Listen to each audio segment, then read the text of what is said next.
The Magnificent Seven, the gunslingers who rode into legend. Then fell one by 1 inch.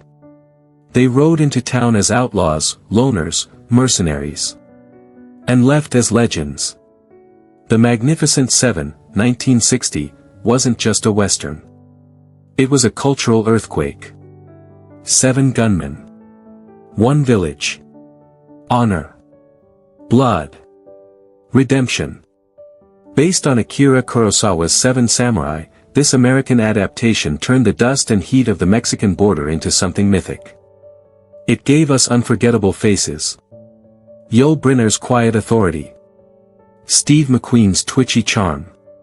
Charles Bronson's silent intensity. James Coburn's blade-like cool. Each one had their own reason for riding into danger. And each one, in their own way, would ride straight into tragedy. Because the film didn't just immortalize these men. It also cursed them. They became typecast. They battled cancer, addiction, and irrelevance. Some were buried in silence. Others went down swinging, long after Hollywood had forgotten them. They were magnificent on screen. But off it? They were wounded. Misunderstood. Often alone. And one by one. They fell. This isn't just a tribute. This is the ride after the movie ends. The real story of the 7 men who saved a village, and lost themselves along the way. Welcome to the legacy of the Magnificent Seven. Yul Brynner, the king who smoked himself to death. You couldn't miss Yul Brynner. The shaved head. The slow, deliberate movements. The eyes that said everything, even when his mouth said nothing. In The Magnificent Seven, he played Chris Adams, the gun-for-hire who cared more than he let on. He was cool. Calculated. Controlled. He didn't need to shout. He commanded, with stillness. But Brynner wasn't just acting. That intensity. That mystery. That power. That was him. Born in 1920 in Vladivostok, Russia, he was a circus acrobat, a guitarist, a drifter, before Hollywood found him and turned him into something more than human. He exploded onto the scene as the King of Siam in The King and I, winning an Oscar and redefining Broadway forever. But it was the Magnificent Seven that made him immortal. And like any great gunslinger, he had rivals. Steve McQueen, his co-star, hated playing second fiddle to Brynner's towering charisma. Behind the scenes, they clashed. McQueen stole scenes. Brynner stood his ground. The tension. It only made the movie better. But Brynner wasn't just in a duel with McQueen. He was in a duel with death, and he didn't even know it yet. Because behind the scenes, he smoked. And smoked. And smoked. 3 packs a day. For decades. Even as he told people to quit, he couldn't. Even as he starred in Westworld and reprised his Broadway roles, he couldn't stop. Then, in 1983, it caught up with him. Lung cancer. It spread. Fast. Doctors gave him a few months. He fought for 2 more years. But Yul Brynner wasn't going to leave quietly. Before he died, he recorded a chilling message, to be played after his death. Now that I'm gone, I tell you, don't smoke. Whatever you do, just don't smoke. It aired on television. Millions watched. And suddenly, the man in black became something even greater than a gunslinger. He became a warning.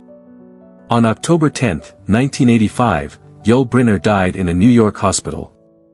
Age, 65. No gunfight. No dramatic last stand. Just the slow fade of a man who had burned too brightly, for too long.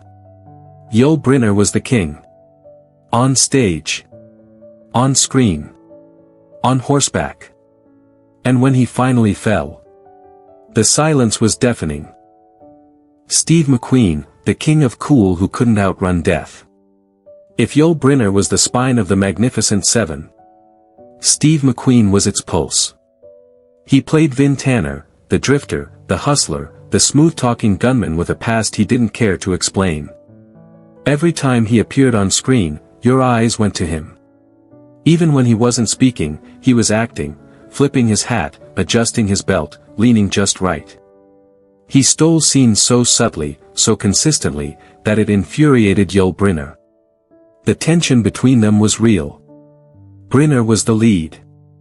McQueen didn't care. He was the future, and he knew it. But for all his charisma, McQueen lived like a man running from something. Born in 1930, abandoned by his father, abused by stepfathers, raised in reform schools. Steve McQueen wasn't Hollywood royalty. He fought for everything. By the 1960s, he was box office gold. Bullet. The Great Escape. Papillon. The Getaway. He didn't just act. He moved, like a coiled spring ready to snap. But fame didn't calm him. It made him wild. He was obsessed with motorcycles, cars, and speed, racing professionally in his downtime. He collected guns. Drank heavily. Had explosive relationships. And pushed away everyone who tried to get too close. Steve McQueen was the guy every man wanted to be. And no one could live with for long. Then, in 1979, he started coughing. Fatigue. Weight loss. Doctors eventually gave him the news. Pleural mesothelioma. A rare, aggressive cancer. No cure. Cause. Asbestos exposure, likely from movie sets, or possibly his time in the military. The king of cool. Suddenly, just, a man. Dying. He refused to accept it. He flew to Mexico for experimental treatments, Laetrile, coffee enemas, surgeries not approved by U.S. doctors. It didn't work. On November 7, 1980, Steve McQueen died in a clinic in Juarez, Mexico. He was 50 years old. No motorcycle crash. No dramatic standoff. Just silence. A man who lived fast, died faster. And even then, never lost his legend. Because Steve McQueen didn't go out quietly. He burned. And in that flame, he left behind the kind of stardust no one could ever recreate. Charles Bronson, the silent gunman who died without a sound. He wasn't flashy. He didn't crack jokes. He didn't need to. As Bernardo O'Reilly, Charles Bronson brought a stillness to the Magnificent Seven. A man of few words, but deep honor. A gun for hire, with a moral code. When the village children cried as he lay dying, it wasn't just a scene. It was a prophecy. Because Bronson wasn't like the other stars. He didn't chase headlines. He didn't care about fame. He came from nothing, and he never forgot it. Born Charles Buczynski in 1921, in the coal mining wastelands of Pennsylvania. He was the 11th of 15 children. His father died when he was 10. At 16, he was already digging coal to feed his family. He barely spoke English. He didn't see a dentist until he was in his 20s. He said once, "I'm not good at expressing myself." But on screen, he didn't have to. He became a staple of tough guys cinema. The Dirty Dozen, Death Wish, Once Upon a Time in the West. He wasn't handsome. He wasn't smooth. He was hard. And the public loved it. For a time in the 1970s, Charles Bronson was the highest paid actor in the world. But you'd never know it from him. He kept to himself. He married, raised kids, lived in Vermont. Then came the decline. In the 1990s, Bronson began fading from the screen. And from life. He developed Alzheimer's disease. The man once known for control, began to lose everything. His memory. His words. His identity. He died on August 30, 2003, at age 81, in Los Angeles. The cause, complications from pneumonia and Alzheimer's. There were no tabloid scandals. No final interviews. Just a whisper that one of the toughest men in Hollywood had gone quietly into the night. But Charles Bronson didn't need a spotlight to be remembered. He wasn't about flash. He was about impact. When he walked into a scene, you felt him. And when he left, you knew something serious had just passed through. He didn't beg for legacy. He earned it. One slow draw, one squint, one bullet at a time. James Coburn, the razor-sharp rebel who smiled through the pain. When he stepped on screen as Brit, he didn't need a six-shooter. He had knives. And nerves of steel. James Coburn was the Magnificent Seven's wild card, all lean limbs and crooked grin. An old-school cowboy with a modern beat. He didn't speak much, but when he did, it cut. He gave the film its swagger. Its spark. Its bite. Born in 1928 in Laurel, Nebraska, Coburn didn't have a smooth ride to stardom. He served in the Army. Studied acting on the GI Bill. Cut his teeth on TV westerns and B-movies. Then Seven made him a star. But Hollywood didn't quite know what to do with him. He wasn't handsome in the traditional sense. He was dangerous, unpredictable, raw, borderline unhinged. And it worked. In the 60s and 70s, Coburn became a counterculture icon. From our man Flint to Pat Garrett and Billy the Kid. He rubbed shoulders with Bruce Lee. He smoked. He drank. He lived. But by the late 80s, that life came crashing down. He was diagnosed with severe rheumatoid arthritis. A disease that twisted his hands, swelled his joints, and nearly ended his career. He couldn't work. Couldn't move without pain. Hollywood forgot him. Until he did the impossible. He came back. With painkillers, therapies, and sheer grit. James Coburn made a slow return to the screen. And in 1998, he did what no one expected. He won an Oscar for Affliction, at age 70. It was the Hollywood redemption arc no script could have written better. But it didn't last. By the early 2000s, his body was failing again.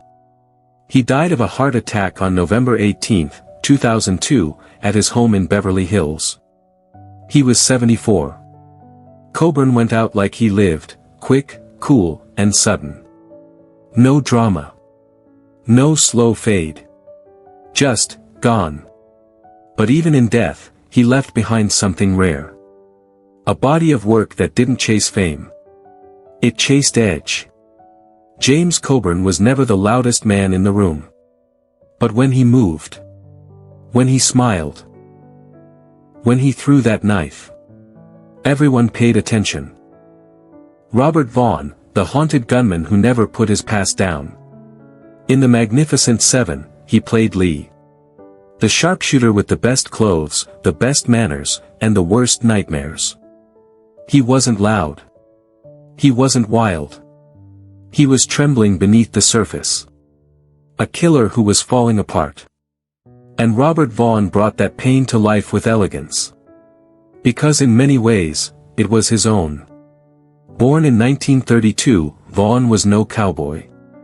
He held a PhD in communications, authored books, debated politics on national TV, and was close friends with Robert F. Kennedy. He didn't just act. He thought. While his co-stars chased stunts and scandals, Vaughn was building a legacy of intellect. But make no mistake, he was still a star. After Seven, he found massive success as Napoleon Solo in The Man from UNCLE, becoming a pop culture icon in the 60s. He worked non-stop for decades, from soap operas to action flicks. But always, a little under the radar. Always, just shy of the spotlight he deserved. Why? Because Robert Vaughn wasn't flashy. He was smart. Too smart for a town that worships the dumb and loud. And that haunted energy he brought to Lee. The man who killed too many, too young, and couldn't sleep through the night. It never really left him. Vaughn aged gracefully. But behind the scenes, he fought leukemia for over a year, quietly, with dignity. On November 11, 2016, just 11 days before his 84th birthday, he died. There were tributes. But not enough. Because Robert Vaughn wasn't just a part of the Magnificent Seven. He was its soul. The reminder that even killers can be fragile. That even heroes carry trauma. He didn't go out with a blaze. He went out with a whisper. But that whisper still echoes through every frame he ever touched. Brad Dexter, the unknown gunman who became a real-life hero. He played Harry Luck, the gambler of the group. The guy chasing gold, not glory. He wasn't in it to save the village. He was in it for himself, until the very end. And that character wasn't far from how the world saw Brad Dexter. Not as a star, but as the guy in the background. The sixth or seventh name on the call sheet. Born Boris Milanovich in 1917 to Serbian parents, he wasn't Hollywood royalty. He came up the hard way, boxing, bit parts, crime dramas. Then came the Magnificent Seven. And for a moment, he stood among giants. Brynner, McQueen, Bronson, Coburn, Vaughn. But when the dust settled, Brad Dexter didn't rise with them. He faded. Why? He wasn't the pretty boy. He wasn't the rebel. He was solid. Dependable. And that's not the stuff Hollywood remembers. But here's what they should remember. In 1964, during a film shoot in Hawaii, Frank Sinatra was swept out to sea by a rip current. Most people panicked. Brad Dexter dove in. Pulled Sinatra to shore. Saved his life. He was awarded a Red Cross medal for heroism. But he didn't boast. He didn't milk it. He just went back to work. In fact, he became Sinatra's producer and confidant for years. A man of loyalty, not headlines. Brad Dexter never stopped working, in films, in the shadows, behind the scenes. But he never shook the feeling that he was overlooked. Maybe he was. He died of emphysema on December 11, 2002, at the age of 85. No major tributes. No retrospectives. But for those who knew the truth. He was more than the other guy in the Magnificent Seven. He was a real-life hero. In a town full of make-believe cowboys. Horst Buchholz, the young gun who outlived them all. He was the rookie. The hothead. The one who wanted glory more than purpose. In the Magnificent Seven, Horst Buchholz played Chico, the impulsive, romantic gunslinger who joined the mission with dreams of greatness, and left it for something real. He was the youngest of the seven. And in the end, he was the last one alive. Born in 1933 in Berlin, Germany, Buchholz was already a rising star in Europe before crossing over to Hollywood. They called him the German James Dean. He had the looks. The charisma. The edge. But the Magnificent Seven was his big American break. It should have made him a household name. Instead, it made him a ghost. While Brynner, McQueen, and Bronson soared into stardom, Buchholz disappeared, quietly slipping back into European cinema. He kept working, endlessly. Over 60 films, across decades. But the spotlight he once touched, never returned. In later years, he became a respected character actor, known for elegance and range. But the cowboy boots stayed on the shelf. No sequels. No fame chase. Just work, and memory. In 2003, while being treated for pneumonia, he suffered a stroke. He passed away on March 3, 2003, at the age of 69. And with that, the last of the seven fell. Not with a gunfight. Not with a grand farewell. Just the closing of a chapter no one realized was still being written. Horst Buchholz rode with legends. And when they were gone, he carried the weight of the legacy alone. Now, he too, is legend. They rode together, and fell one by one. They weren't brothers by blood. They weren't heroes by nature. They were drifters. Outlaws. Survivors. But when the villagers called, they rode in. And when the credits rolled on the Magnificent Seven, they became more than characters. They became immortal. But even legends die. Candle Yul Brynner, the king with the burning stare, silenced by the smoke he couldn't quit.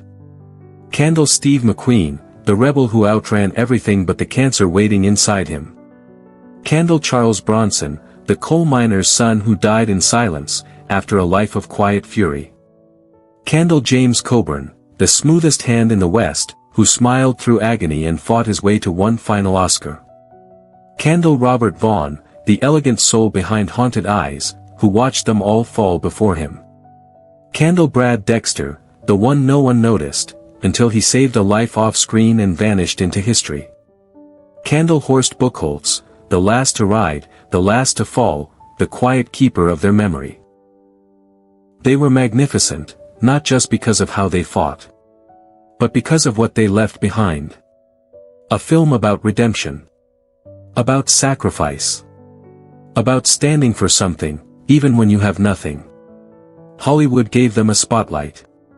Then it turned it off. But here, we turn it back on. Because every time we hear that iconic theme, every time we see 7 silhouettes on the horizon, we remember. They weren't just actors.